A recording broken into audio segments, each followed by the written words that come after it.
presentar el primer módulo. Contamos con la moderación de la licenciada Rocío Montes Guzmán, quien es abogada y notaria graduada de la Escuela Superior de Economía y Negocios ESEN de El Salvador. Es egresada de la tercera cohorte de la maestría en diplomacia que imparte el Instituto Especializado de Educación Superior para la Formación Diplomática del Ministerio de Relaciones Exteriores de este país. Además, es docente titular de la Cátedra de Estudios Regionales de la Universidad Evangélica de El Salvador. Posee formación especializada en igualdad sustantiva, derechos humanos de las mujeres, diseño de políticas públicas con enfoque de género, gobierno abierto municipal, acceso a la información pública, democracia constitucional, gestión de proyectos y medios alternos de solución de controversias, entre ellos el arbitraje. Su área de experiencia y desempeño profesional ha sido relacionada en temas de transparencia y acceso a la información pública, particularmente en su actual desempeño como capacitadora y encargada de la unidad de género del Instituto de Acceso a la Información Pública de este país, por cuanto atañe a su responsabilidad la coordinación de la transversalidad del enfoque de género en el quehacer institucional. Y sin más intervenciones, dejo a la licenciada Rocío Montes con la palabra. Muchas gracias.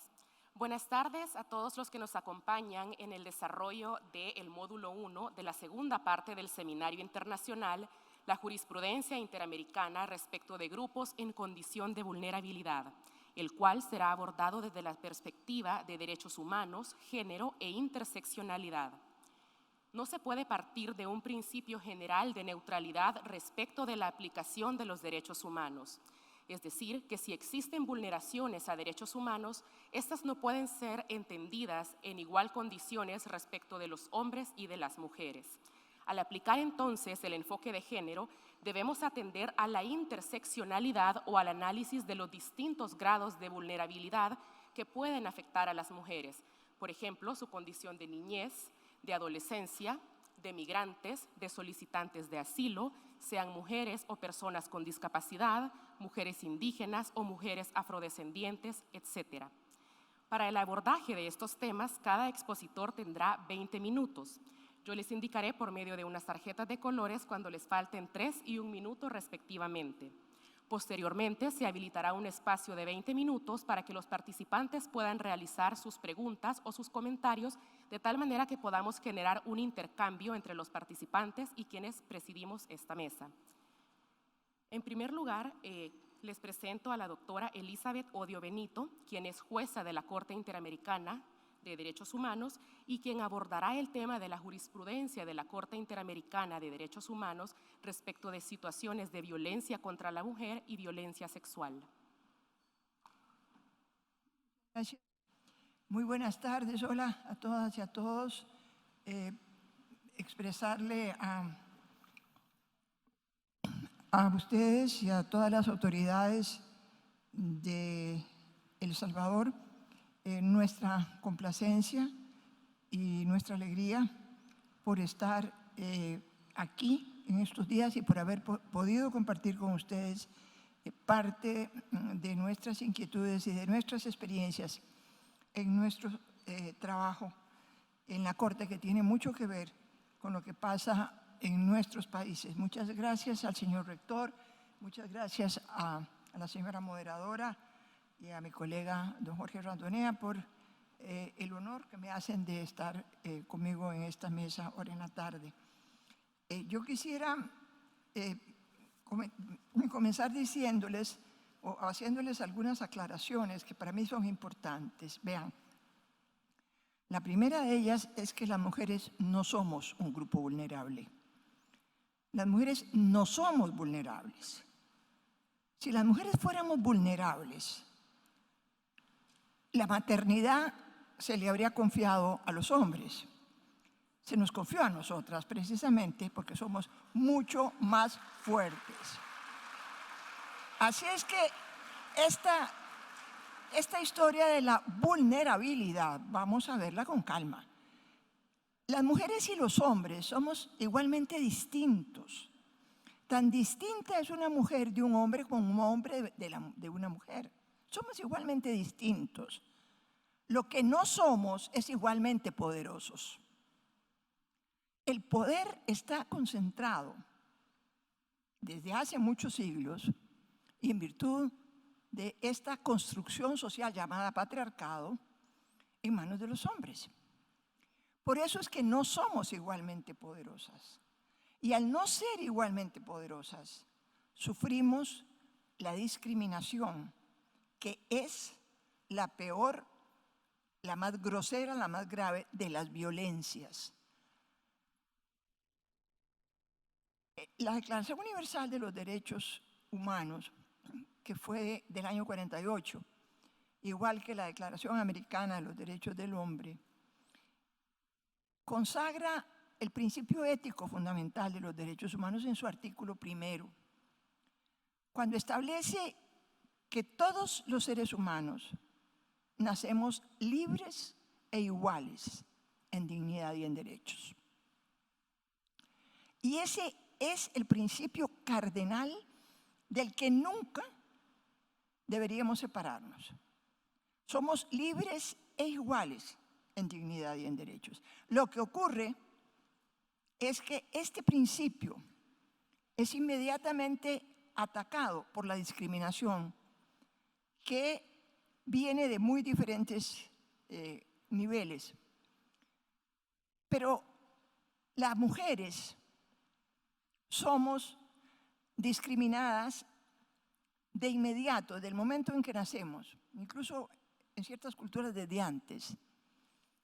Y esa discriminación que sufrimos las mujeres es la peor de las manifestaciones de la violencia que sufrimos por razones de etnia, por razones de condición socioeconómica, por razones de preferencias sexuales, por razones políticas. Somos discriminadas. En cualquier campo en el que las mujeres nos paremos, sufrimos alguna discriminación.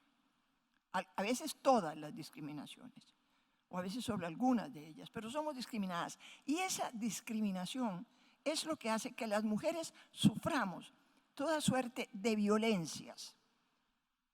Las mujeres somos violentadas en todas las formas posibles, por acoso laboral, por acoso sexual, por acoso familiar, por violencia doméstica, por repartición de las posiciones en la familia. En todas formas sufrimos violencia. Y una de las peores de las violencias que sufrimos es la violencia sexual. Es una violencia sexual que también su origen se pierde en la noche de los tiempos por esa diferencia de poder de la que somos víctimas, y que se agudiza, se exacerba en la época de conflictos armados, ya sean estos nacionales o internacionales. No hay guerra, no hay conflicto armado en cualquier continente, en cualquier país, en donde las mujeres no seamos víctimas de la más atroz de las violencias sexuales. Y esta violencia sexual, hasta hace muy poco, hasta finales del siglo pasado, no merecía ningún castigo, ninguna atención, no se tipificaba como delito ni nacional ni internacionalmente. Es a partir del momento en que los tribunales ad hoc para la antigua Yugoslavia y para Ruanda tipifican la violencia sexual que las mujeres sufrían en ambos conflictos, que esta violencia sexual se incluye hoy día en la lista de los crímenes de guerra y en los crímenes de lesa humanidad a partir del Estatuto de Roma. Y se debería incluir en todos los códigos y las legislaciones nacionales. La Corte Interamericana de Derechos Humanos, cuyos 40 años de vigencia estamos celebrando en estos días, ha hecho unos aportes absolutamente trascendentales primero en visibilizar la violencia contra las mujeres y luego en el tratamiento que le da a esta violencia sexual en sus sentencias y, de una manera muy importante, en su capítulo de reparaciones. No es que desde el principio mismo del funcionamiento de la Corte no se advirtiera esta violencia sexual que sufrían las mujeres. Pero no es, y fíjense que también tomó su rato, no es sino, diría yo, que a partir de la sentencia del penal Castro Castro del año 2006, en que la Corte comienza a hacer una especificidad muy grande en el impacto que tiene la violencia sexual que sufren las mujeres, de la que también sufren los hombres. Porque no es que los hombres no sufran violencia sexual, la sufren. Pero el impacto que esa violencia sexual tiene en las mujeres es diferente de la que tiene en los hombres. En el penal Castro Castro se hace un análisis que luego empieza a elaborarse de una manera muy fina en las sentencias que siguen. Se establece lo que nos pasa a las mujeres por ser mujeres en situaciones, en ese caso era la situación de un penal. Después de la sentencia esta del penal Castro Castro, siguen otras sentencias muy, muy importantes que han sido trascendentales en el aporte que la jurisprudencia de la Corte Interamericana ha hecho a nuestras jurisprudencias, a nuestras legislaciones nacionales. La otra que se menciona mucho, pero es muy importante, es la de Campo Algodonero, que es del 2009, en donde el crimen contra las mujeres y la violencia sexual contra las mujeres no está cometido por agentes del Estado, como si era en el caso del penal. Estas mujeres de Juárez son violentadas en las formas más atroces por particulares. Pero ahí la responsabilidad internacional que se le imputa al gobierno, que es México, es la forma en que al recibir la denuncia ignora sus deberes de investigación y de protección. En esta sentencia, la Corte hace un examen muy detallado de cuáles son los elementos de la violencia sexual, de cómo impacta la vida de las mujeres y en su capítulo de reparaciones establece una serie de obligaciones que cambian estructuralmente la legislación en México. Y de una manera que para mí siempre sigue siendo muy importante, esta sentencia incorpora a la jurisprudencia de la Corte la Convención de Belén do Pará. La Convención de Belén do Pará, que es del 2004 y es el Tratado Internacional Interamericano que se adoptó para prevenir, erradicar y sancionar la violencia contra las mujeres, había venido, digamos, ocupando un lugar subordinado. A partir de esta sentencia, lo que la Convención de Belén do Pará establece es parte integrante de la jurisprudencia de la Corte. Pero no es solamente en la violencia sexual que sufren las mujeres o que sufrimos las mujeres, en donde la Corte ha tomado debida nota de las diferencias y las discriminaciones que sufrimos las mujeres, sino también en lo que tiene que ver con nuestros cuerpos, en lo que tiene que ver con nuestros derechos, que en caso de una esterilización forzada se conoció recientemente. A una joven madre en un hospital de la mujer en Bolivia, ella entró para que se le practicara una histerectomía, perdón, una cesárea. Le practicaron una histerectomía, es decir, el médico decidió que había que esterilizarla, porque era pobre y porque ella tenía 2 hijos. Y además no le preguntaron a ella, ni le pidieron su consentimiento.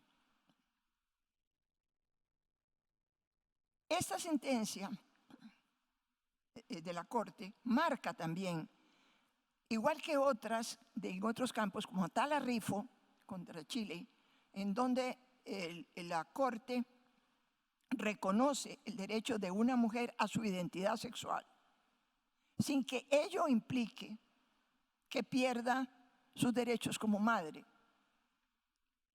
O en el caso de la fecundación in vitro, en el que la Corte en el 2012 le dice al gobierno de Costa Rica que lo que han hecho en la Sala Constitucional al prohibir la fecundación in vitro, alegando que se asimila a un aborto, es una barbaridad. Y entonces le establece la obligación al Estado de Costa Rica de establecer el reglamento que permita a las familias, que permita a las parejas, que permita incluso a las mujeres acceder a la fecundación in vitro. Como pasaban los meses y la Asamblea Legislativa de Costa Rica no pasaba las leyes que tenía que pasar, porque eso ocurre con nuestros países, la Corte dicta una sentencia y o emite una opinión consultiva y después las legislaciones internas no se adecúan. Entonces, en ese caso, la Corte emite, después de hacer una audiencia pública muy importante sobre supervisión de cumplimiento de sentencia, emite una resolución en que le establece la obligación del Estado de emitir el reglamento para que la fecundación in vitro pueda llevarse a cabo. Y efectivamente se hizo así, esperando todavía que en algún momento las leyes en Costa Rica se adecúen a lo que las sentencias de la Corte establecen. Hay muchas tareas pendientes. En Costa Rica, por ejemplo, tenemos pendiente el que se emita un reglamento que permita a las mujeres que tienen un embarazo que no pueden llevar a término porque peligra su vida o la vida del feto, lo que se llama un embarazo, un aborto terapéutico, que se pueda practicar el aborto terapéutico. No se ha hecho. No se ha hecho y eso implica un riesgo enorme, incluso significado la vida de mujeres, porque en un ejercicio de poder patriarcal los médicos no llevan a cabo el aborto terapéutico porque dicen que no existe el reglamento, a pesar de que en el Código Penal desde hace muchos años está establecida la causal de impunidad para este tipo de abortos. Esto es un tema, yo sé que es muy delicado aquí en El Salvador, en donde, en mi opinión, y les hablo enteramente a nombre personal, equiparan la pena de un aborto a la del homicidio, lo cual es, creo, el único país del mundo que hace esto. Y lo cual significa que hay mujeres totalmente inocentes que han sido condenadas a 30 y a 40 años de cárcel, incluso por abortos espontáneos después de una violación en masa. Esto lo conocemos en América Latina, esto lo examinamos en América Latina y nos duele mucho. Nos duele mucho porque sabemos que se han ido haciendo grandes esfuerzos para que los derechos humanos, tal como lo establece la Declaración Universal, tal como lo establece la Convención Americana, sean una realidad en todos y cada uno de nuestros países. Porque como les digo, todas y todos los seres humanos nacemos libres e iguales. Y la discriminación violenta de una forma inaceptable esa igualdad. ¿Estoy bien? ¿Cuánto me falta? Le faltan 5 minutos. Ah, mira, me faltan 5 minutos, yo creí que ya iba a terminar. Bueno, entonces les voy a mencionar, además del caso Artavia Murillo, que es este que les mencionaba, de Atala Rifo y de González en Campo Almodonero, sentencias de la Corte en donde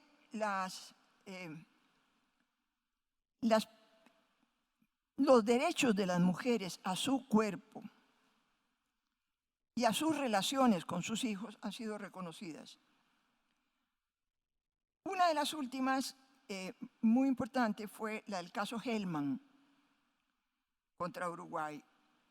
Esa es una de las últimas, pero ya es del 2011. En la época de las dictaduras en el cono sur de nuestro continente, una joven pareja, un matrimonio, fueron tomados prisioneros y muy rápidamente el muchacho fue desaparecido y la muchacha, que estaba ya embarazada, fue llevada a un centro. Ella era hija de, no, el hijo de Juan Gelman era él. María Claudia era la esposa de él. La muchacha da a luz en este centro penal, le roban el bebé, se lo dan en adopción a una familia de militares, que eso lo hacían mucho en el cono sur, y le desaparecen la identidad. Entonces, esta desaparición de la identidad de esta muchacha viene a ser restablecida por la Corte en una sentencia muy importante para que ella pueda recuperar sus vínculos familiares, que para la Corte son muy importantes y parte indeleble de nuestros derechos como mujeres. Esta sentencia del caso Hellman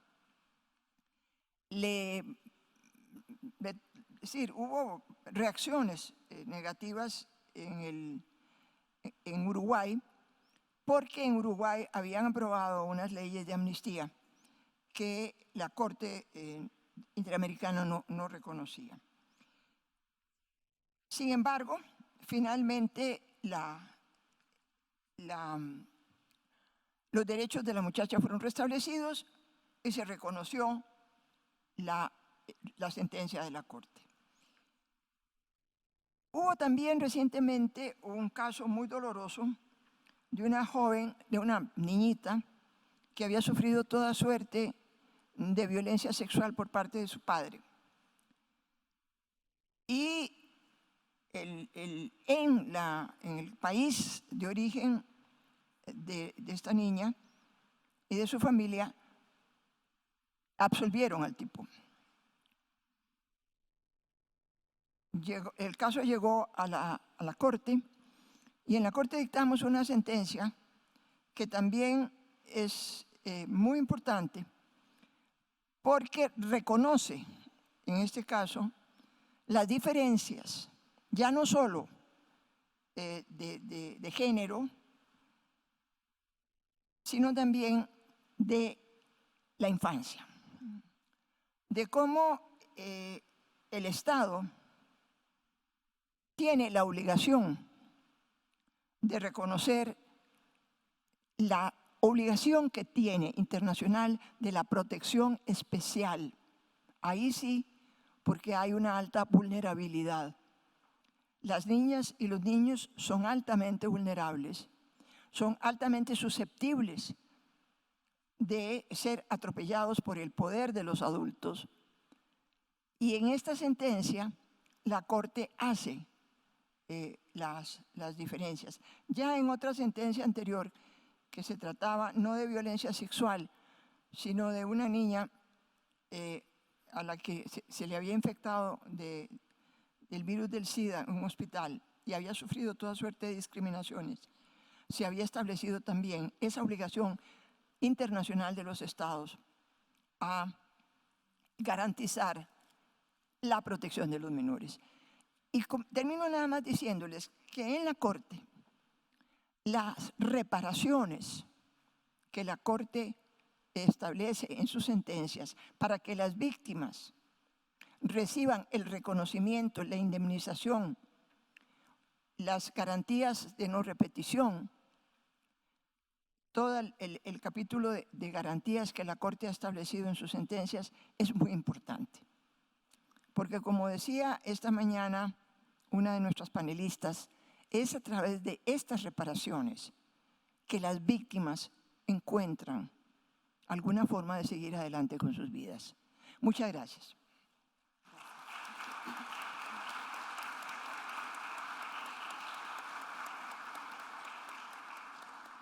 Gracias, doctora Elizabeth Odio Benito, por su magistral ponencia.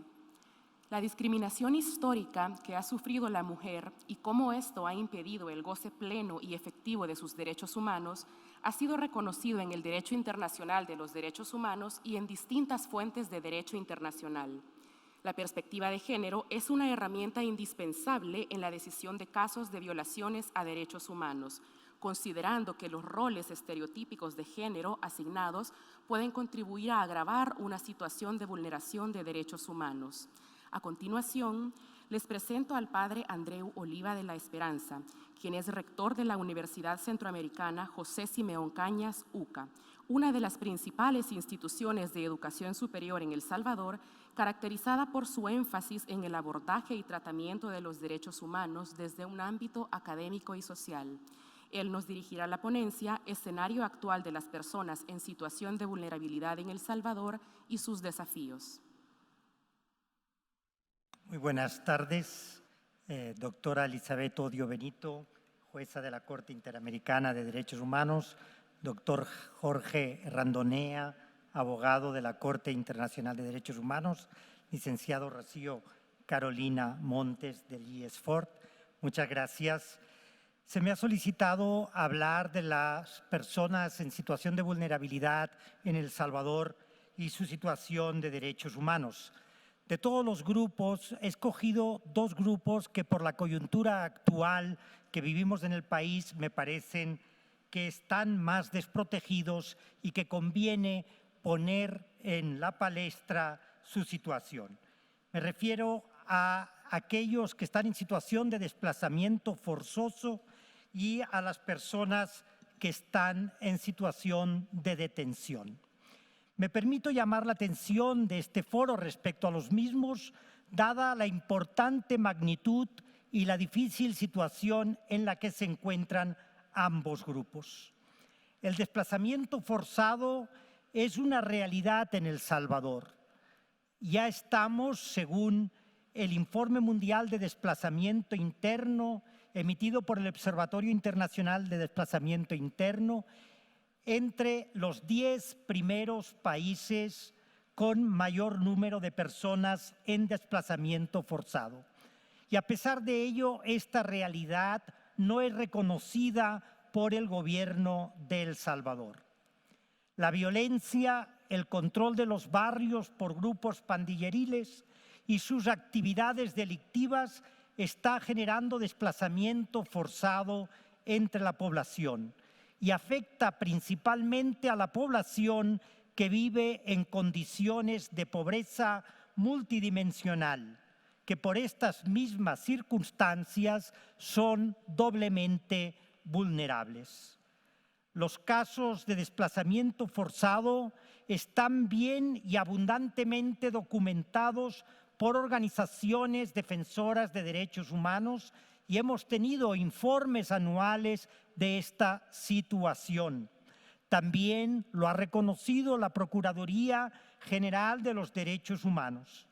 Pero a pesar de ello, el Estado salvadoreño no reconoce plenamente esta realidad. Una realidad que es creciente En el 2015, el mismo observatorio que antes mencionaba hablaba de 170,000 desplazados internos. En el año 2016, 220,000. En el año 2017, 290,000. A pesar de ello, quienes están atendiendo la situación de esta población no es el Estado a través de sus estructuras, sino las organizaciones no gubernamentales y las ayudas mutuas entre la misma población o las mismas familias. Son las personas que sufren el desplazamiento forzado las que tienen que buscarse cómo protegerse y salvaguardar su vida por sí mismas.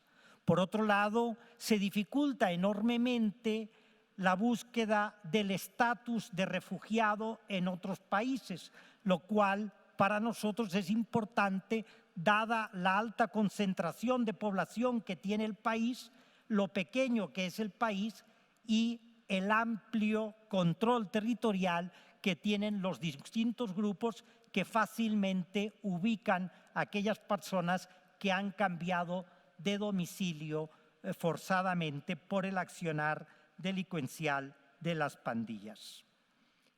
Otro grupo que me interesa especialmente y que es vulnerable también por su situación específica es porque están en situación de privación de libertad. Creo que es muy adecuado hablar en este foro que pretende dar a conocer la situación de los derechos humanos respecto a los grupos vulnerables, hablar de un grupo como los privados de libertad, un grupo que actualmente en nuestro país es altamente vulnerable. Las personas privadas de libertad en El Salvador ascienden a una cantidad importante. Según el último censo, 44,731 personas están privadas de libertad. Cerca de 6,000 de ellas están en las Bartolinas policiales, 12,860 en situación de prisión preventiva y 25,871 están pagando su condena. Pero además soy consciente que en nuestra sociedad las personas privadas de libertad no gozan de la simpatía de la población y que defender sus derechos humanos ha sido calificado en no pocas ocasiones como defender a los delincuentes o a los criminales. Por otro lado, es deber de todo defensor de derechos humanos recordar que los derechos humanos son universales y que la condición de ser una persona detenida o privada de libertad no implica el despojo de los mismos, ni tampoco ningún cambio en la dignidad de estas personas. En la misma Corte Interamericana encontramos un buen número de sentencias condenando las violaciones a los derechos humanos de las personas que están cumpliendo condena en centros penitenciarios. Están con relevancia casos en Perú, Brasil, Venezuela, Trinidad y Tobago. Sentencias que serían plenamente aplicables a El Salvador, dado que en nuestro caso, en varios de los centros penales se está violando los derechos humanos, no solo de personas que ya están condenadas, sino también de personas que están en prisión preventiva todavía pendientes de un juicio y de una posible condena.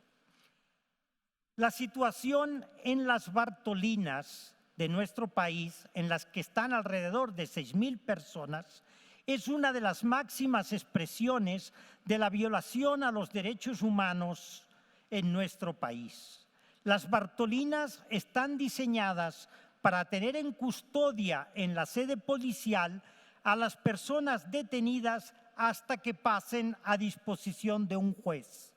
Si se aplicara la ley en sentido literal, deberían permanecer en ellas un máximo de 72 horas. Sin embargo, la realidad nos demuestra que las personas pueden pasar meses e incluso años en las Bartolinas policiales antes de ser trasladadas a un centro penal. Inexplicablemente, se encuentran también en las Bartolinas personas que han sido incluso condenadas.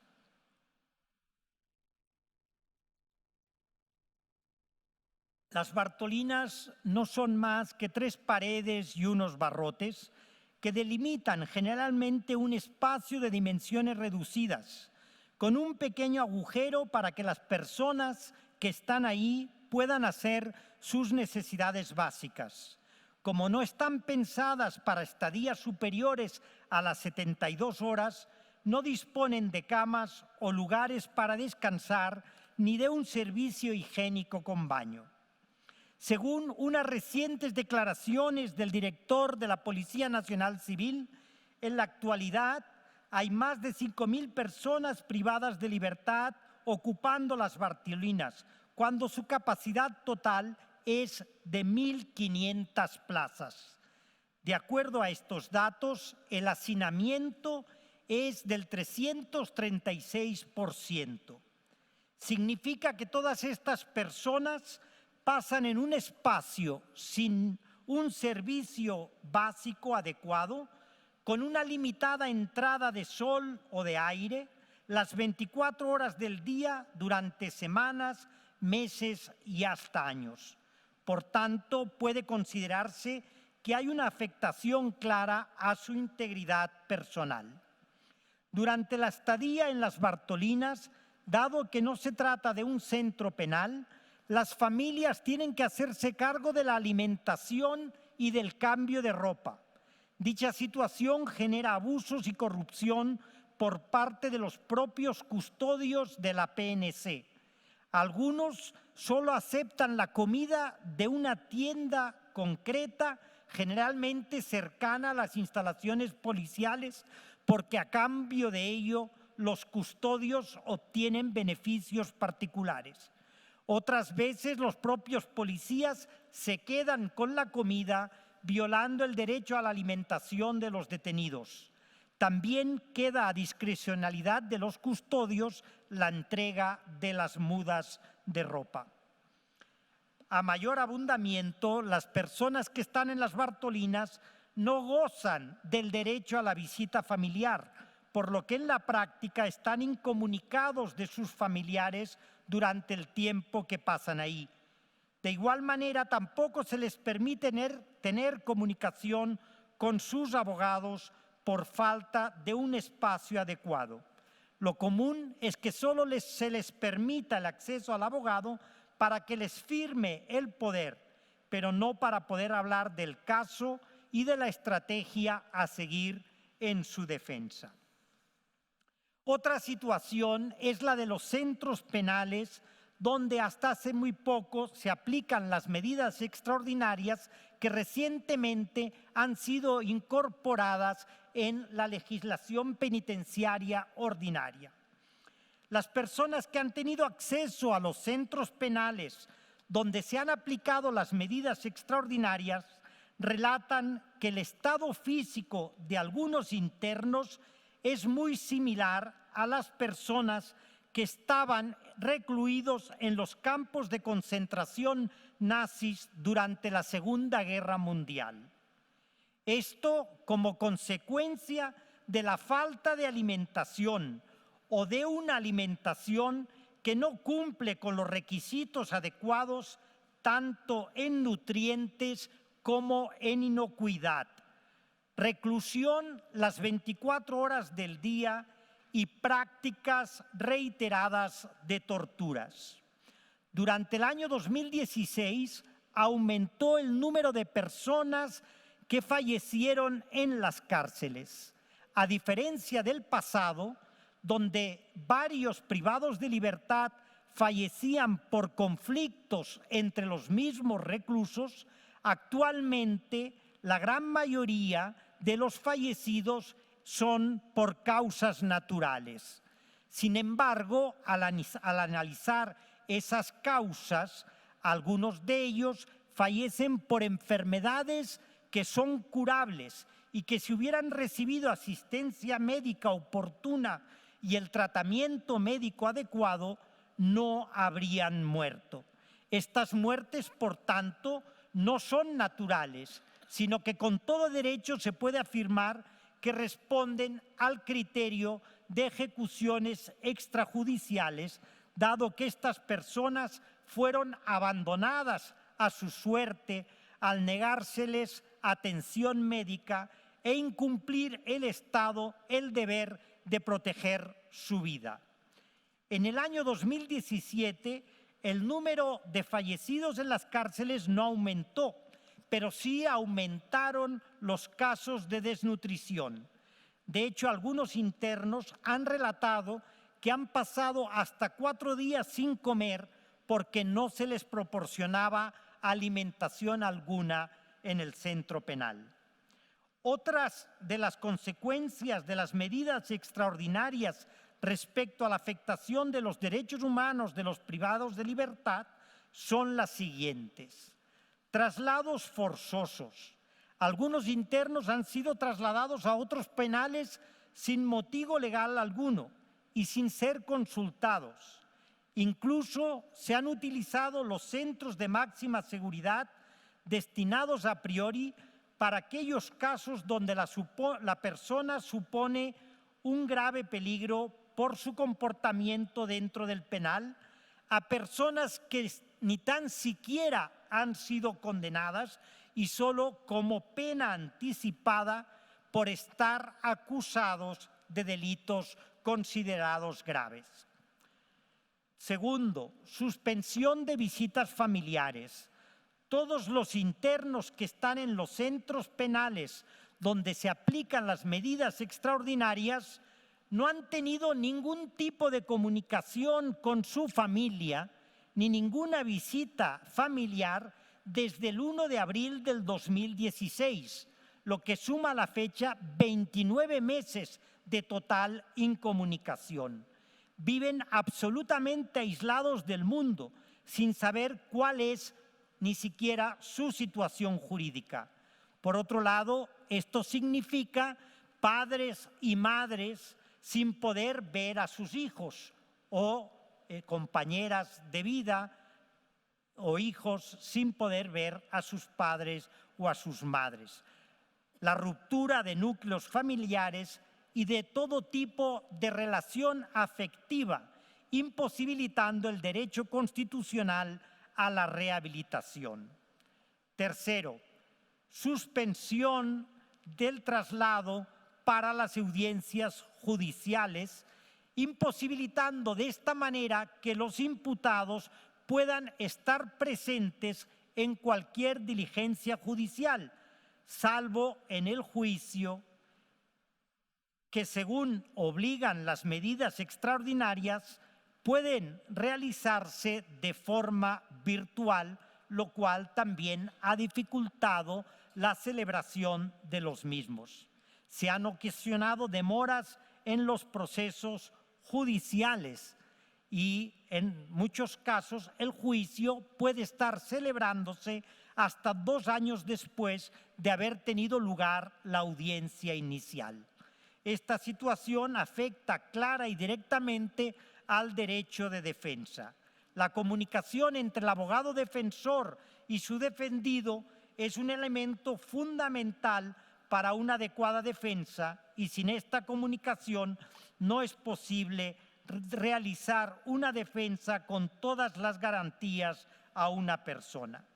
El mecanismo de las audiencias virtuales se convierte de facto en una delimitante dolosa que impide una buena defensa y facilita una condena con mayor facilidad.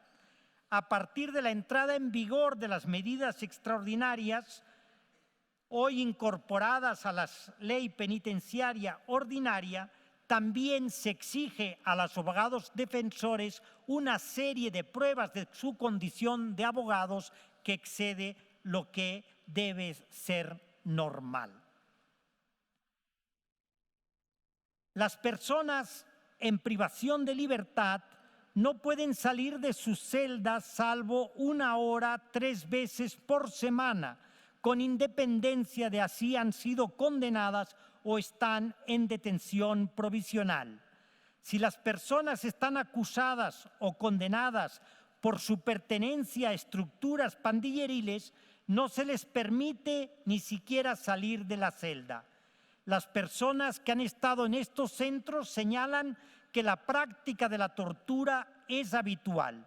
Las más típicas formas de tortura son que no se les permita dormir, se les golpee de forma reiterada, se les eche algún tipo de gas, se les practica la técnica del ahogamiento, se los cuelgan de los pies o no les dan comida durante unos días. Los centros penales están en condiciones mínimas de higiene y salubridad. Muchos pasan semanas hasta meses con la misma ropa, sin posibilidad de cambiarse o lavar la ropa. Por otro lado, se da igual tratamiento, como ya hemos dicho, a personas condenadas que a personas en detención provisional.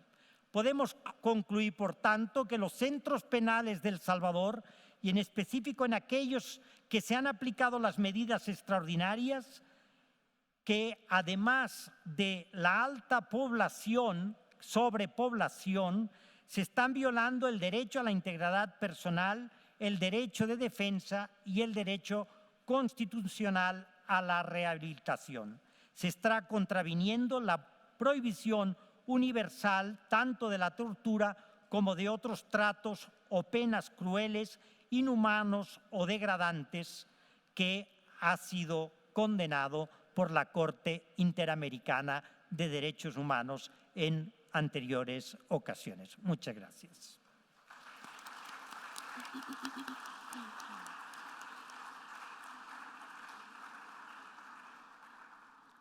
Gracias, Padre Andreu Oliva, porque nos plantea un diagnóstico situacional de los derechos humanos de las personas que están en situación de desplazamiento forzado y privadas de libertad. Los estados están obligados a satisfacer los derechos de la niñez y adolescencia, y esto irradia efectos en la interpretación que podemos hacer de distintos instrumentos por medio del llamado control de convencionalidad. Esto tomando en consideración la situación particular de vulnerabilidad que enfrentan las niñas por su condición de ser mujeres y por pertenecer a este grupo de población a partir de un análisis interseccional. Esto será desarrollado por el doctor Jorge Errandonea, quien es abogado uruguayo y licenciado en Relaciones Internacionales de la Universidad de la República en Uruguay.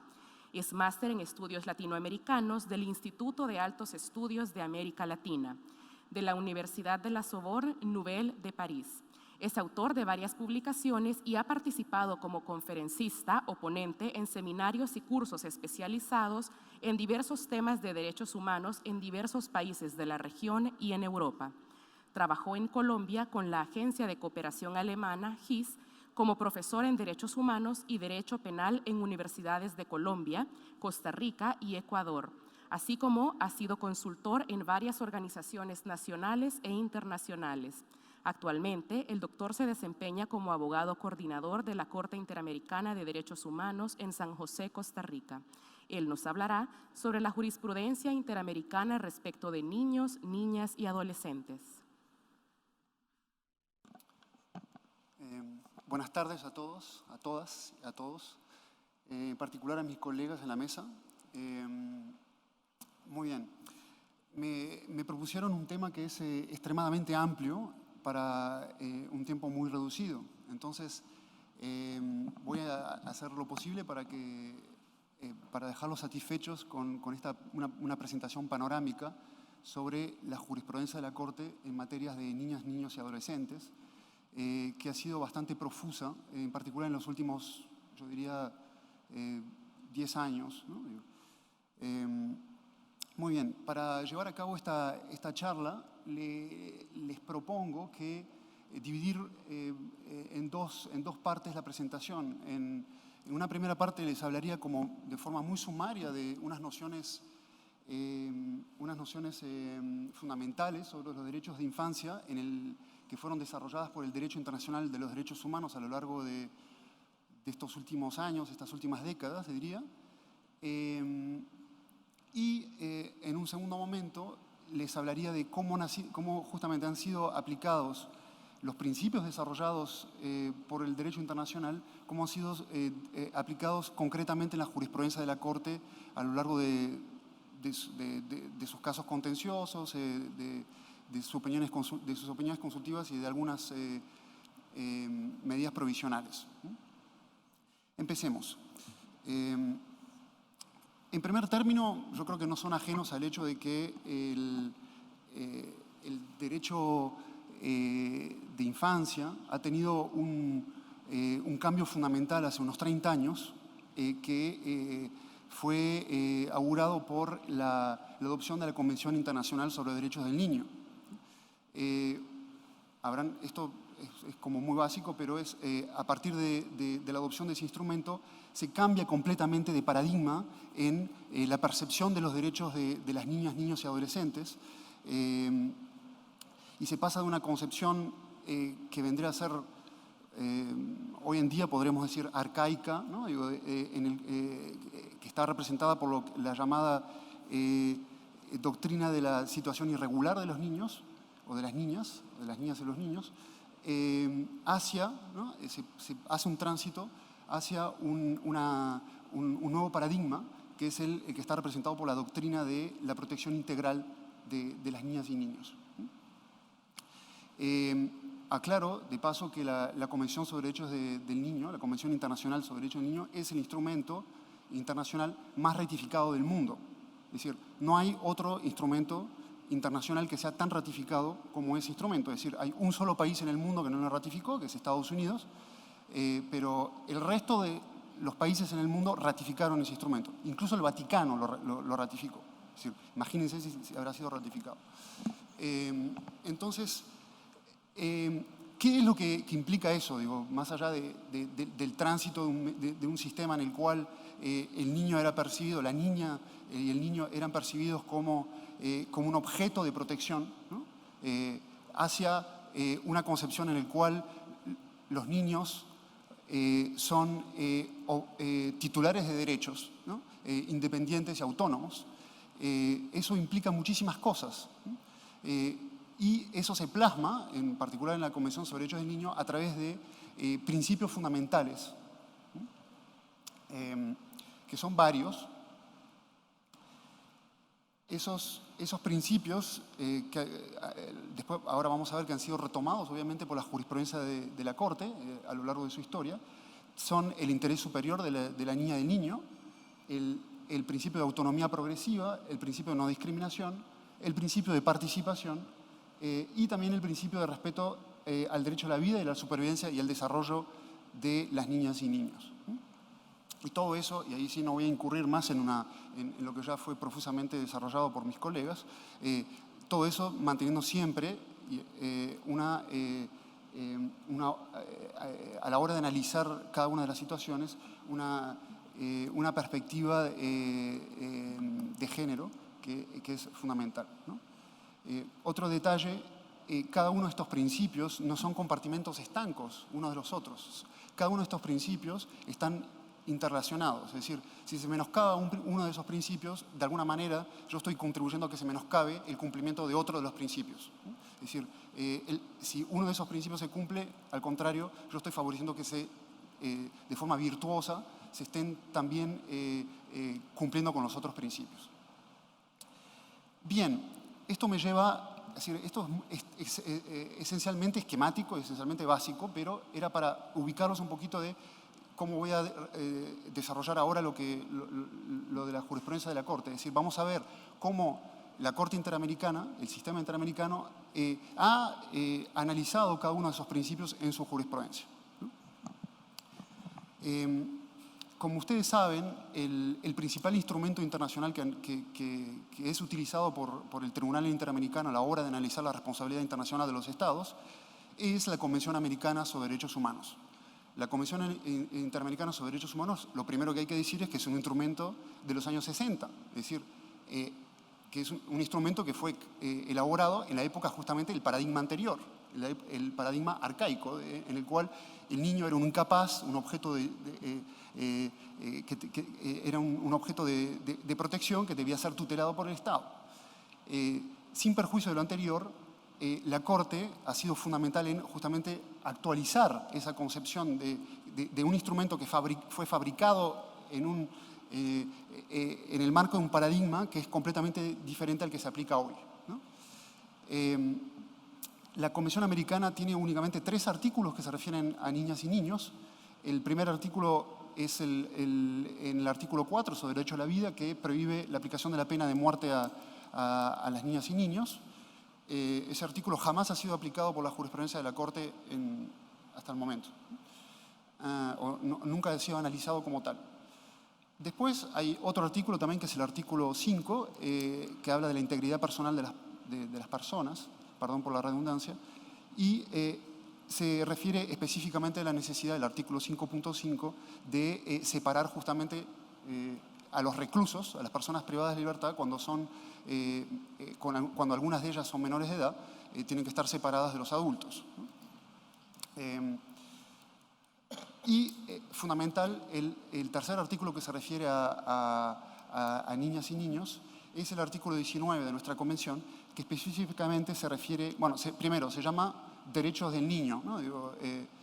Eso no quiere decir que los niños tengan únicamente el derecho al artículo 19, tienen el derecho a todos los derechos que están contenidos en la convención, pero además tienen el derecho a las medidas especiales de protección que establece el artículo 19, que es todo niño tiene derecho a las medidas de protección, que su condición de menor, eso es un término que no se utiliza más hoy, es decir, fue radiado de nuestro vocabulario, pero obviamente la Convención Americana sigue teniendo ese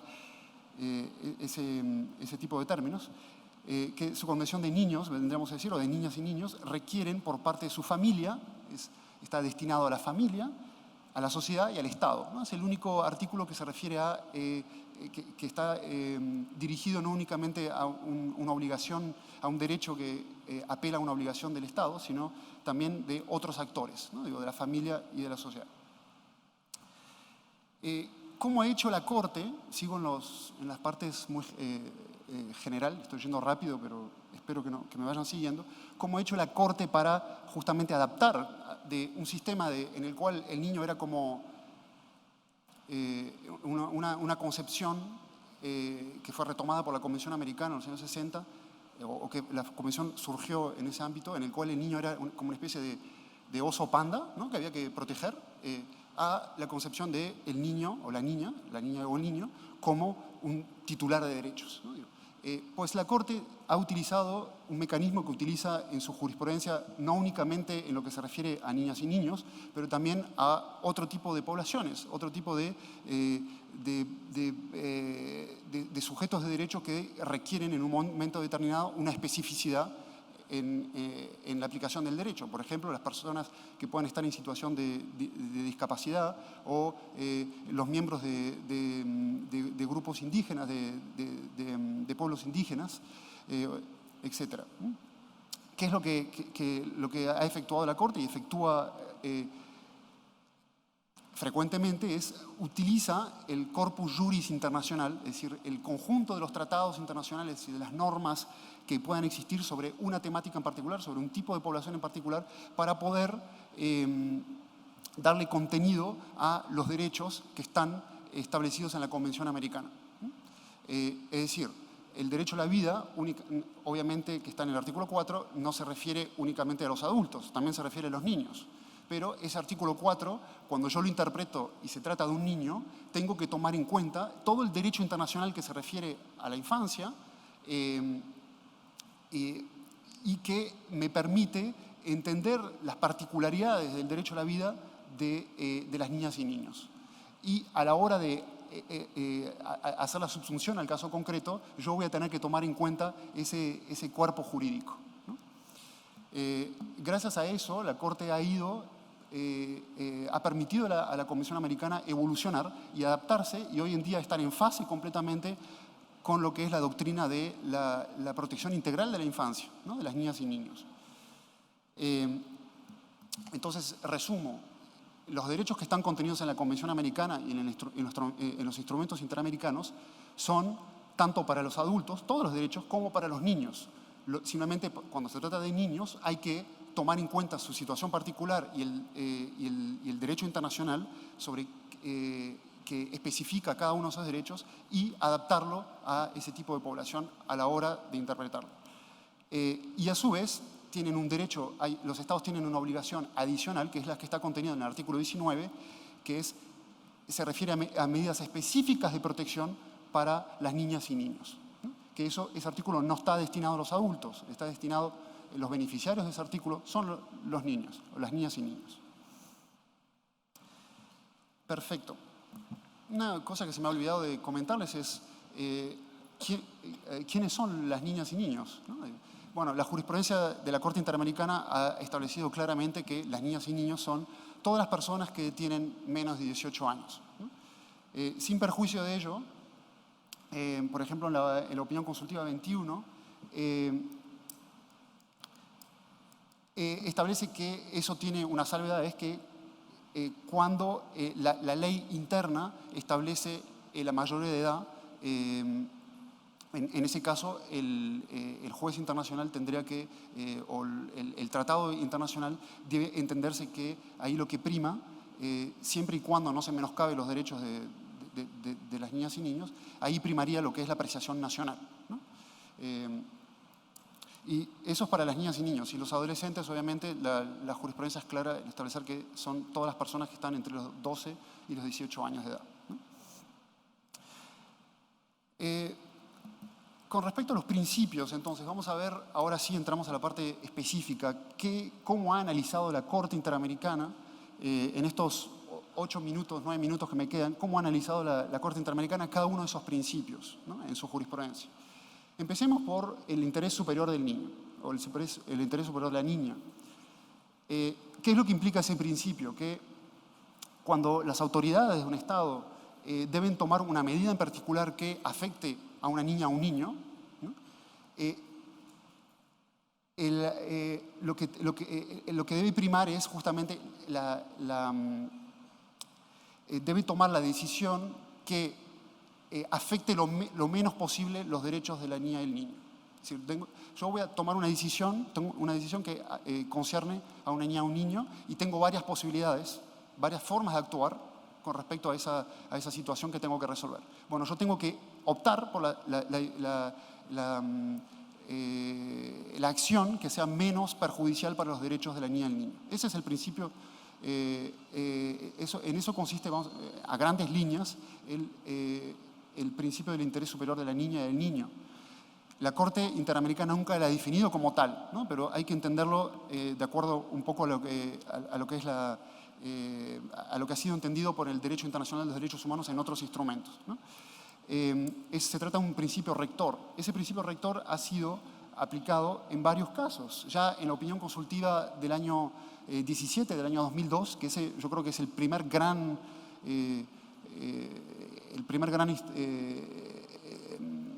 gran decisión de la Corte sobre niñas y niños, en la cual justamente se pone en línea, vamos a decir, con los adelantos de los derechos de infancia en ese momento. Ya la Corte se refiere a ese principio, ¿no?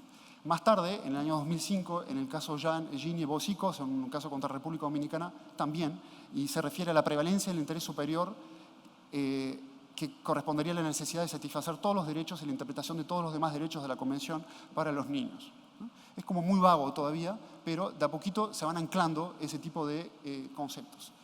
Quizás el caso que ha permitido desarrollar más el concepto sobre interés superior de la niña, de las niñas en este caso, fue el caso Atala Rifo, que fue mencionada por la jueza Odio Benito.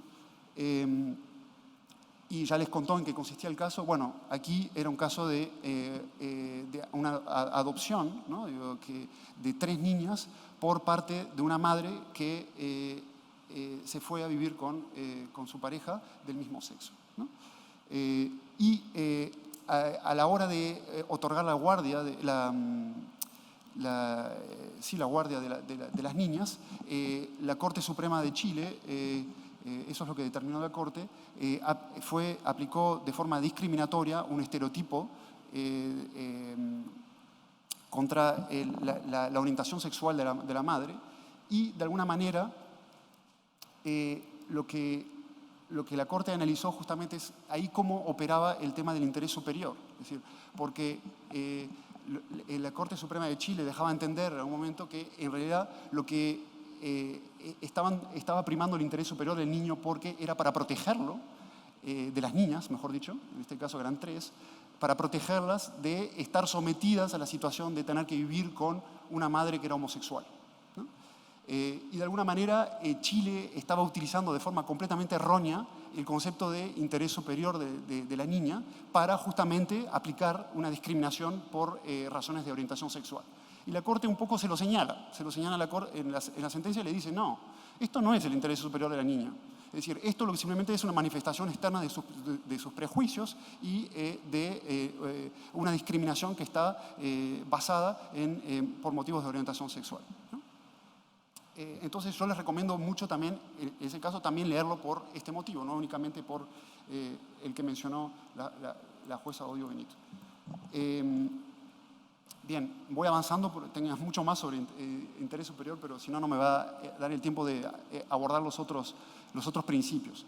El principio de la autonomía progresiva es un principio que fue... Bueno, ¿en qué consiste ese principio? Primero, es que se debe considerar que la niña y el niño tienen la facultad de desarrollar progresivamente el ejercicio de sus derechos. No es que cumple los 18 años y yo antes no tenía derechos y mañana tengo el full, ¿no?, de los derechos. No, yo voy adquiriendo progresivamente los derechos a medida que voy creciendo, ¿no?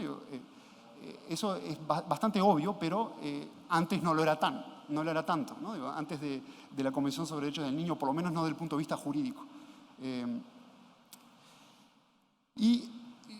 La primera es donde la Corte se refiere justamente a este concepto de la adquisición progresiva de los derechos, es en el caso Hellman, precisamente también, que fue mencionado por la jueza Odio Benito, en el cual ya les mencionaba que se trataba de una niña que fue privada que nació en cautiverio, porque su papá había sido desaparecido, su mamá, que era argentina, había sido llevada de forma ilegal a Uruguay, y le hicieron... tuvo el parto privada de la libertad, después fue desaparecida la madre y la niña fue criada por una familia de policías. De hecho, el papá era policía,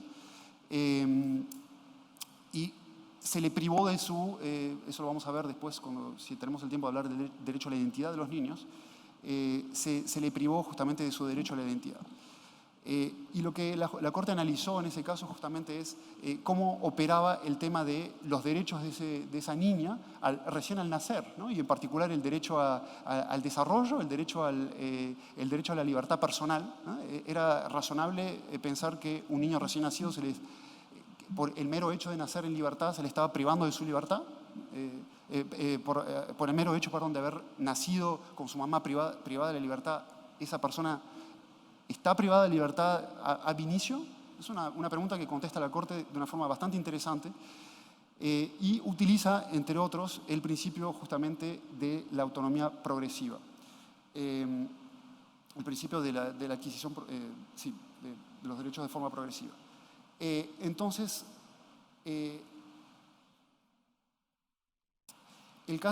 después ese concepto es retomado en el caso Atala Rifo también. Y muy importante, en una opinión reciente que ha sido muy comentada, que es la opinión consultiva 24 sobre personas, tiene un nombre larguísimo, pero es sobre identidad de género y derechos de las personas, de las parejas constituidas por personas del mismo sexo, ¿no? Y en esa opinión consultiva se analiza, entre otros, el derecho a la identidad de género de las personas, y la Corte dice... lo que yo dije para los adultos, para todas estas personas en materia de identidad de género, también es aplicable a los niños. Los niños tienen el derecho a elegir su identidad de género. Simplemente hay que tomar en cuenta precisamente la autonomía progresiva, el principio de la autonomía progresiva a la hora de aplicar ese derecho.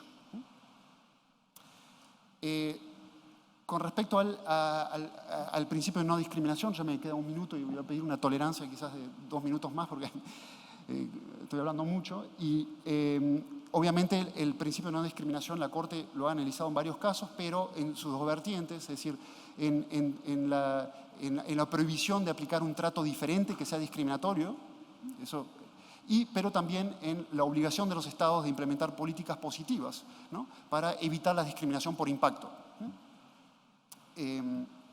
Ahí tenemos el caso Cervellón, el caso Atala Rifo también, el caso Fornerón contra Argentina.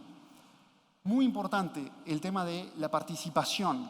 Esto es un principio también que está contenido en la Convención sobre Derechos del Niño, en el artículo 12. ¿En qué consiste? Es que es un principio sacrosanto, es decir, que es el derecho a ser escuchado de las niñas y niños en todo procedimiento judicial o administrativo que concierne sus intereses, que pueda afectar sus derechos. Las niñas y niños tienen derecho y el Estado está obligado a escuchar a los niños antes de tomar una decisión. Eso no importa la edad, es decir, no importa si la niña es recién nacida, es decir, hay formas, ustedes lo saben, a través de psicólogos, de juegos, de todo, de alguna manera de poder cumplir con este requisito, incluso cuando la niña es muy pequeña, ¿no? Es decir, y esto también debe ser entendido a la luz de los otros principios. Es interesante en este caso, les menciono el caso Atala también, para que a veces los ejemplos a uno les quedan más. En el caso Atala, una de las cosas que la Corte chilena había hecho mal, además de todo lo que dijimos, ¿no?, era que había tomado una decisión sobre la guardia de las niñas sin ni siquiera preguntarle la opinión a las niñas de qué es lo que querían. Es decir, eso no quiere decir que la autoridad esté obligada a cumplir con lo que el niño le pide, con lo que el niño o la niña le está expresando, pero sí está obligado a escuchar, ¿no? Y en ese caso, las autoridades chilenas no habían escuchado a esas niñas. Entonces también la Corte consideró que se había violado este principio. Pero lo que es más sorprendente, y ahí me imagino que después mis colegas de la Comisión me criticarán de alguna forma, es que ni siquiera en el ámbito del sistema interamericano se había escuchado a esas niñas. Es decir, las niñas estaban siendo sometidas como víctimas, como presuntas víctimas del caso, y nadie nunca les había preguntado si deseaban ser presuntas víctimas en el caso. Y entonces la Corte Interamericana se percata de ese problema y dice, pero acá estamos diciendo que las autoridades chilenas nunca las escucharon y nosotros tampoco nunca las escuchamos.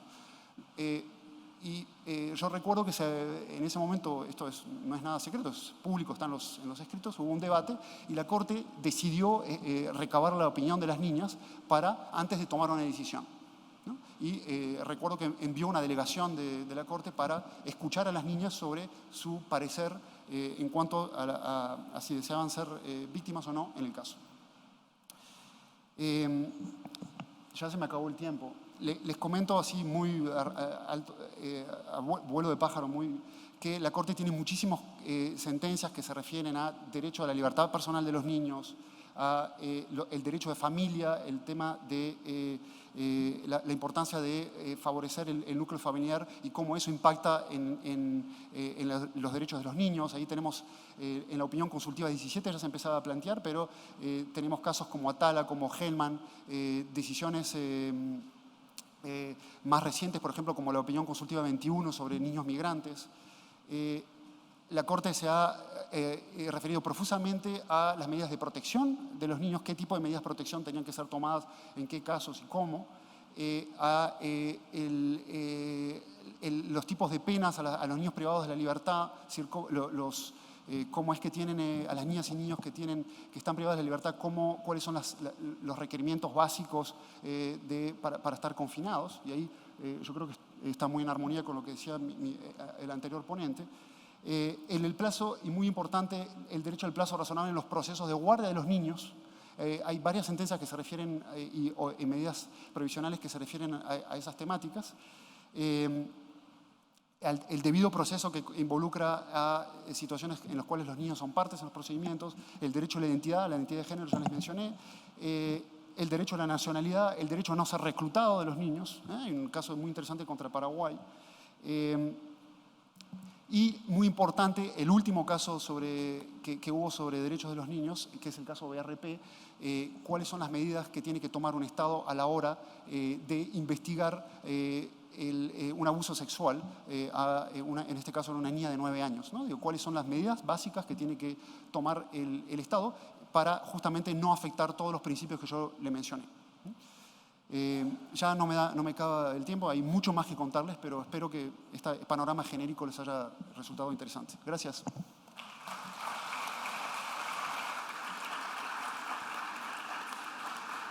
Gracias, doctor Jorge Randonea, por su ponencia.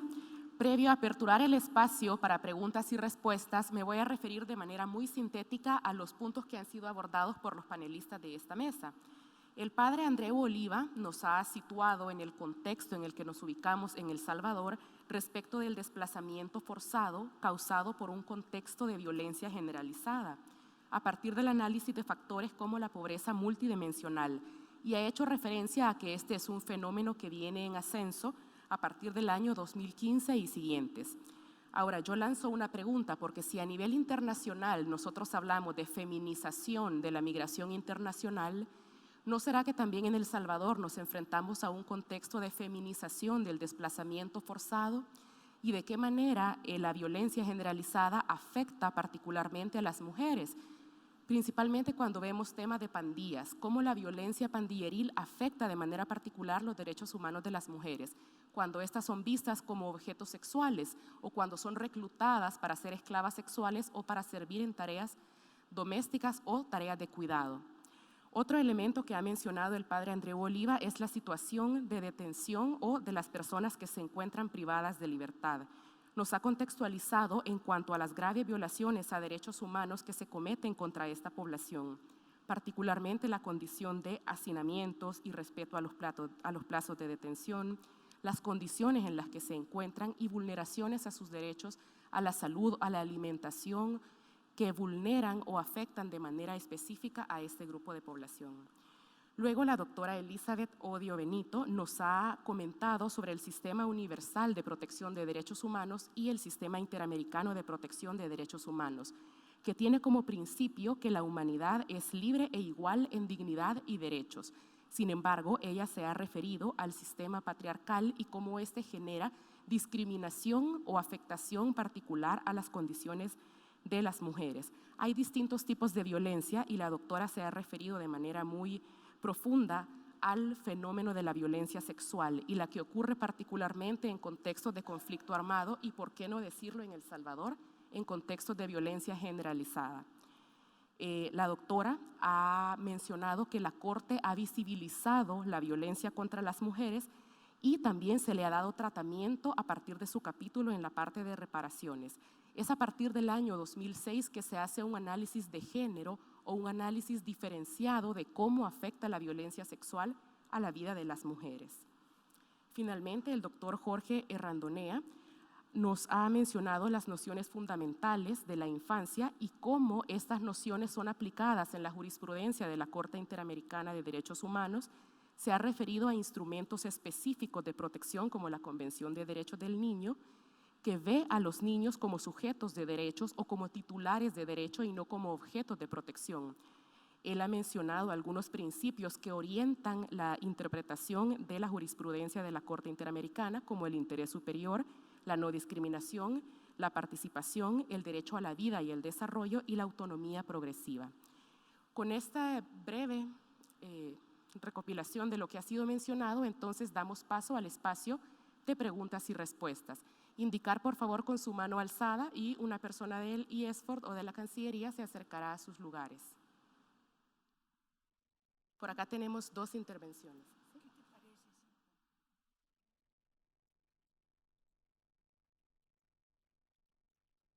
Sí, buenas tardes tengan todos y todos. Mi nombre es Maggie Joya, yo soy educadora en Derechos Humanos y Género y solo quiero acotar 2 circunstancias en base a la ponencia del señor rector.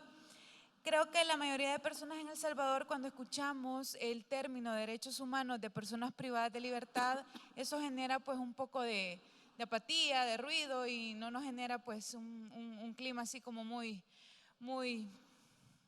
por las circunstancias que vivimos. No pensamos en los derechos humanos por ejemplo, de una persona que extorsiona, de un homicida, de una persona que ejecuta una violación y demás.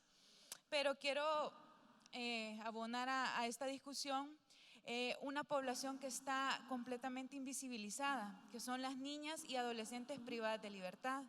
Cuando tenemos niñas de 12, 14, 16, 17 años condenadas por 9, 12 años, cuando ellas se han visto sometidas a vivir en una guerra contra los cuerpos de seguridad pública que las reprimen y las acosan y las atacan, y también en su misma comunidad, en su mismo espacio, los grupos de maras o pandillas que las reclutan y las utilizan como objetos de crímenes y demás.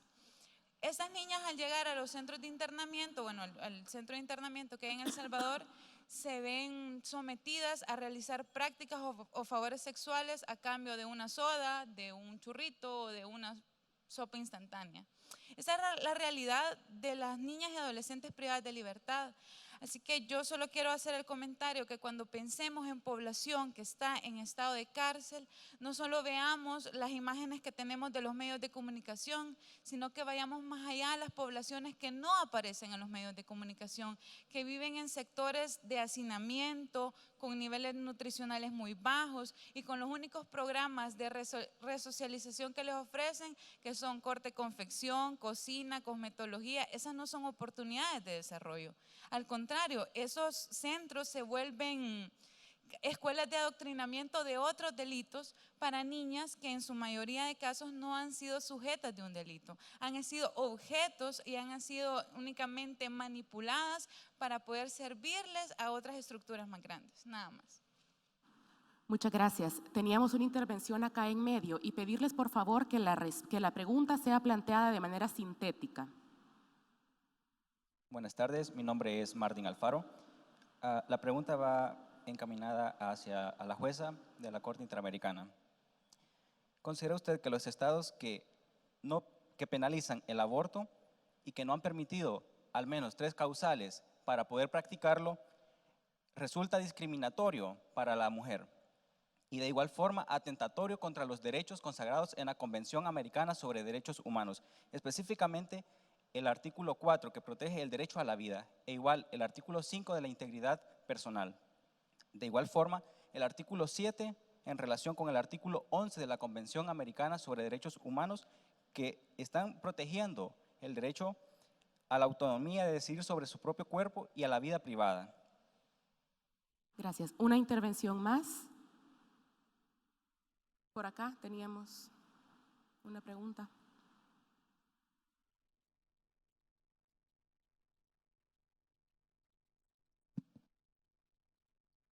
La pregunta va dirigida al doctor Randonea. Usted de forma muy puntual mencionaba de que la Corte Interamericana, al momento de interpretar casos en donde existen vulneración a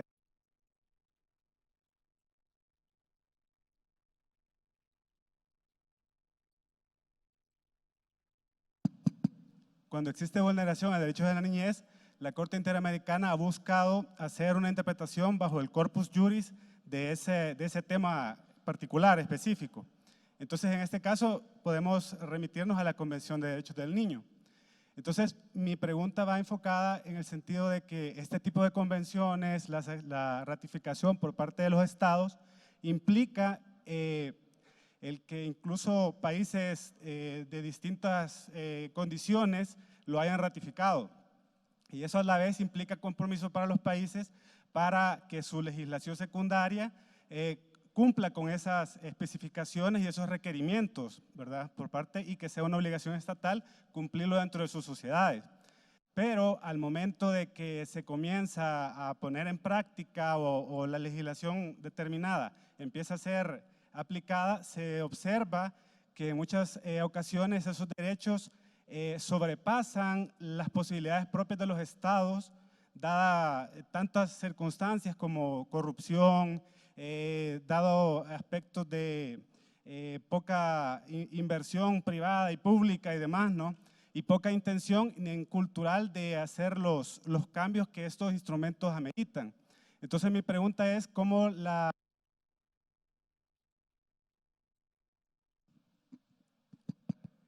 Corte en este caso lo visualiza esos aspectos que son del entorno propio, porque existen ocasiones, ¿verdad?, cuando se dan este tipo de discusiones, la sensación por parte de los agentes estatales de que se comienza incumpliendo. Desde el momento en que yo ratifico, yo ya estoy incumpliendo porque en la medida de mis posibilidades como Estado yo no puedo cumplir todo lo que ahí se me requiere, ¿verdad? En el caso, por ejemplo, de los derechos de la niñez, los derechos de una supervivencia, ¿verdad? El derecho al desarrollo, el derecho a un nivel de vida digno y demás, ¿verdad? Entonces, esa es mi interrogante. Muchas gracias. Bueno, y tenemos también preguntas que nos han hecho llegar de forma escrita. Leo la primera para la jueza Elizabeth, la doctora Elizabeth. ¿Qué jurisprudencia ha generado la Corte Interamericana de Derechos Humanos que pueda servir de base para la comprensión de las violaciones a derechos humanos por la penalización del aborto en casos de violencia sexual?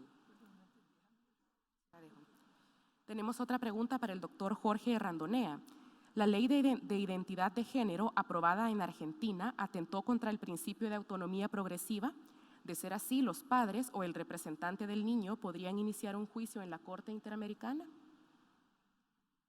Y finalmente, para el señor rector de la UCA, ¿qué recomendaciones haría usted a la Corte Interamericana para que ésta tome cartas en el asunto sobre las malas condiciones de las Bartolinas para que obligue al Estado?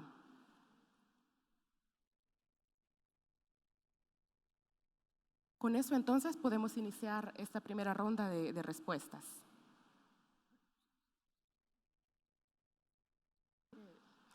Si hubieran más preguntas del público, por allá tenemos una pregunta.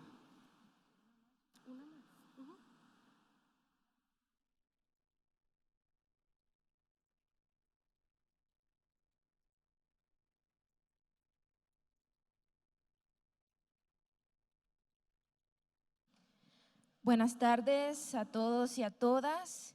Mi pregunta va para el doctor Jorge, en el cual, según lo que manifiesta la Convención Americana de Derechos Humanos, en el artículo 4, específicamente en el 4.1, el cual manifiesta que la vida comienza desde el momento de la concepción. Entonces, mi pregunta es, ¿desde qué momento comienza la concepción? ¿Desde qué momento se determina? Gracias.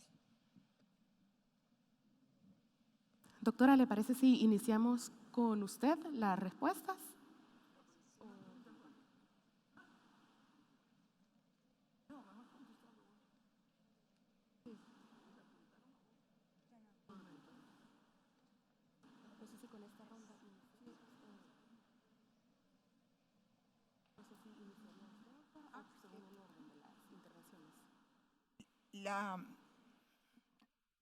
Quisiera hacer una precisión para que no confundamos cosas.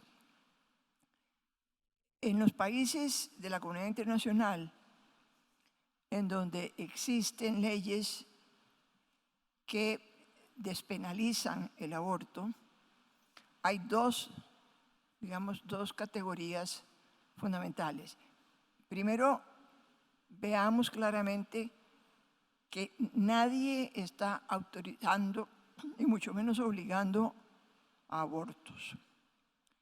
El aborto es una de las condiciones límites más difíciles en la vida de una mujer o en la vida de una familia. Entonces hay países en los cuales se despenaliza esa decisión, es decir, se da el derecho a elegir entre continuar con un embarazo o interrumpirlo. Y eso siempre tiene un tiempo límite. En las legislaciones más frecuentes son en las 12 primeras semanas, antes de que se cumplan las 12 primeras semanas. Y luego están las otras legislaciones en donde es posible interrumpir un embarazo por razones terapéuticas, porque peligra la vida de la madre, la vida o la salud de la madre. La ley argentina habla de la salud de la madre o del feto. Cuando hay una situación de estas, los médicos pueden llevar adelante la interrupción del embarazo para salvar la vida de la madre o eventualmente incluso la del feto. Pero normalmente es que ya con el feto no hay nada que hacer.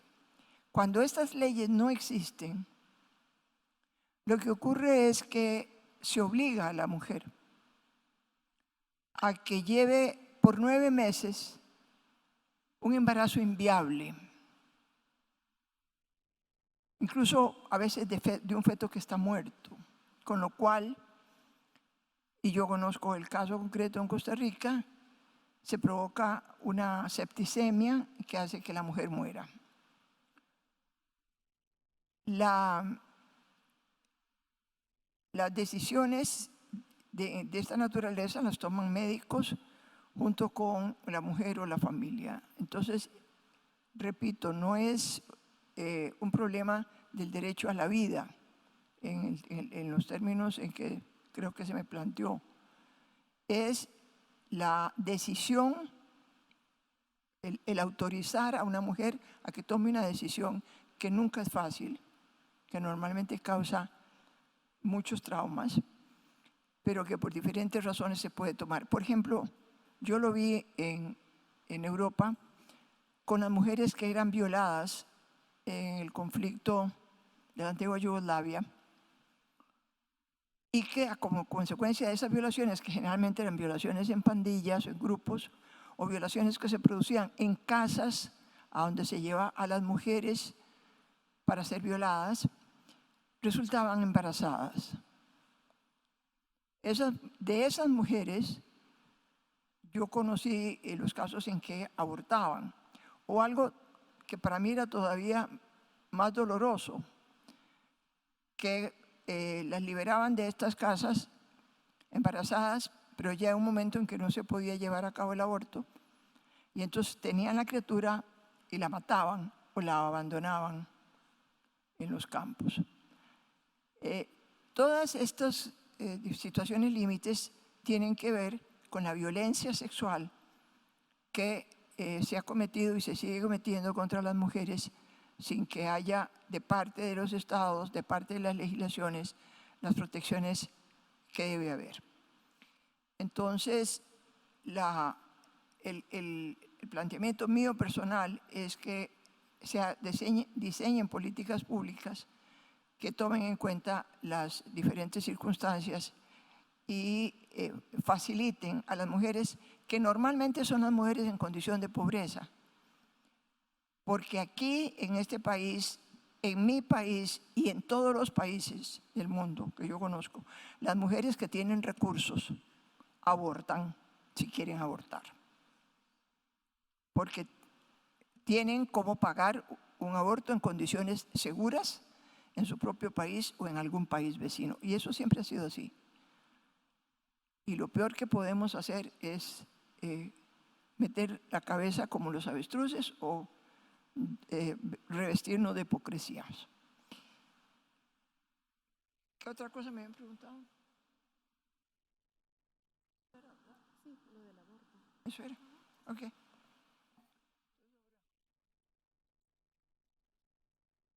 O el señor rector va a hablar de ese tema tan doloroso de las niñas y las adolescentes que son o que están detenidas o que van a ser detenidas o que de paso antes han sufrido de toda suerte.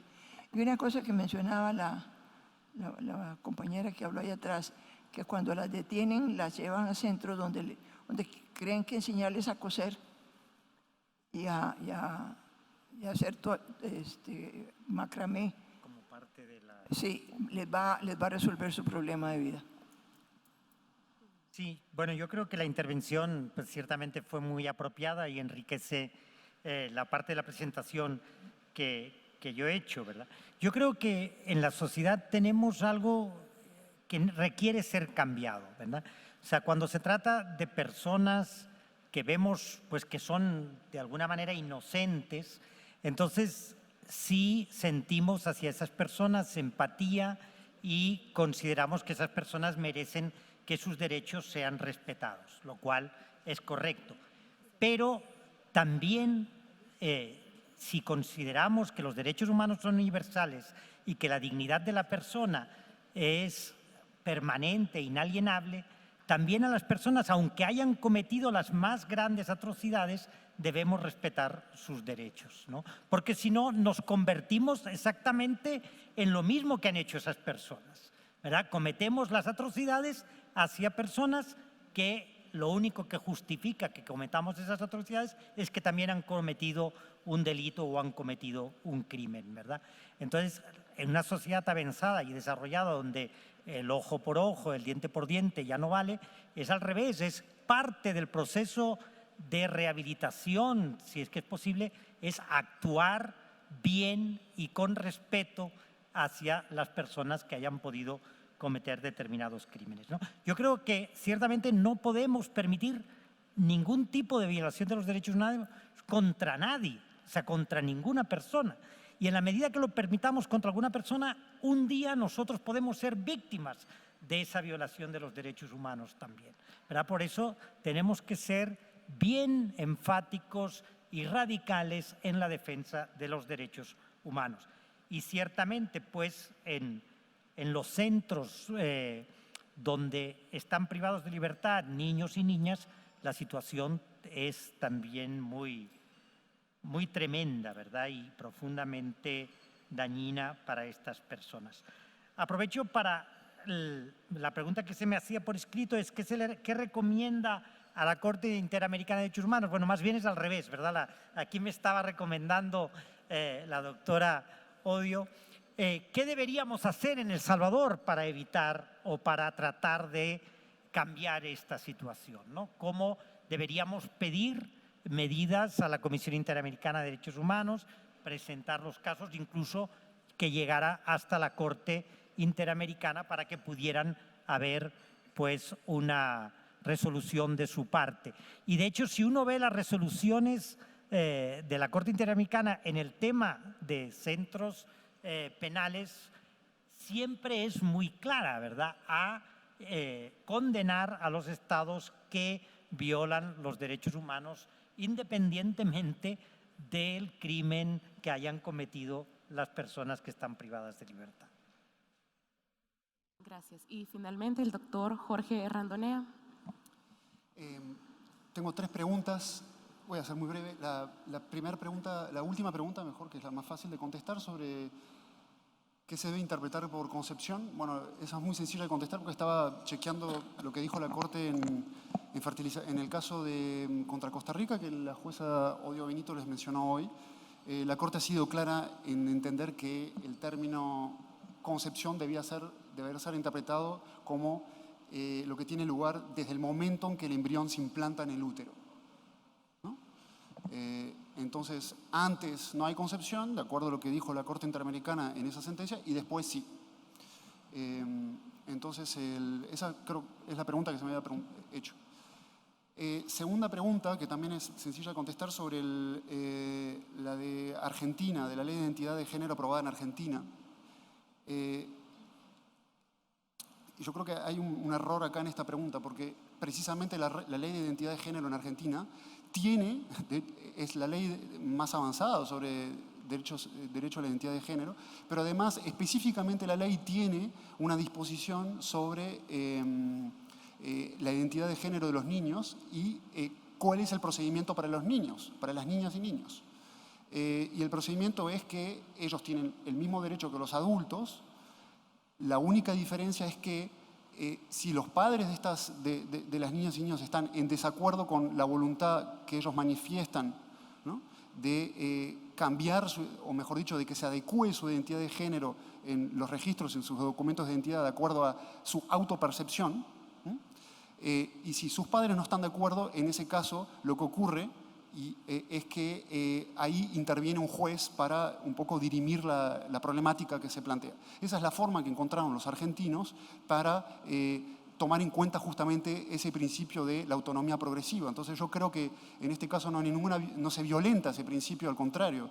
Los argentinos en esa ley, con respecto a las niñas y niños, sí retomaron de forma correcta ese principio. Esto no es una opinión mía, esto es una opinión de la Corte, porque la Corte, en la opinión consultiva 24, pone a Argentina como ejemplo de una correcta aplicación del principio de la autonomía progresiva, mejor dicho, un correcto ejemplo de la aplicación de los principios fundamentales sobre derechos de infancia en lo que se refiere a la identidad de género. Entonces, también la respuesta está dada en nuestra jurisprudencia.